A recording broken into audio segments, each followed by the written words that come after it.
National Christian council Telangana రాష్ట్ర అధ్యక్షులైనటువంటి మరి bishop Sanjay Anand అన్నగారి ఆధ్వర్యంలో మరి ఈరోజు ఉప్పల్లో ఈ యొక్క అన్ని విభాగాల్లో ఉన్నటువంటి రాష్ట్ర అధ్యక్షుల మీటింగ్ లో ముఖ్యంగా బిజినెస్ వింగ్ లో ఈరోజు జరుగుతున్నటువంటి మీటింగ్ లో మా ఎన్సీసీ తరఫున ముఖ్య సందేశం ఏమనగా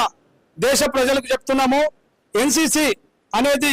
క్రైస్తవుల కోసమే కాదు, అన్ని మతాలు ఉన్నటువంటి అన్ని జాతులు ఉన్నటువంటి వారికి కూడా ఒక ఆర్గనైజేషన్ పనిచేస్తున్నది. గత 15 రోజుల క్రితం ఏదైతే ఛత్తీస్గఢ్ లో మరి నన్స్ ని అరెస్టు చేయడం, వాళ్ళని వేధించడం మరి ఉన్నటువంటి ఈ సమస్య విషయంలో ఎన్సీసీ పోరాడింది. అలాగే మరి నర్సులను వాళ్ళు శాంతి సందేశం ఇస్తున్నటువంటి నర్సుల మీద వారు ఆ ప్రభుత్వం అరెస్టు చేయడాన్ని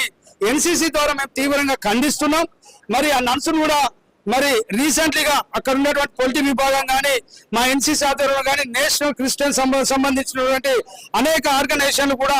నల్ల విషయంలో మరి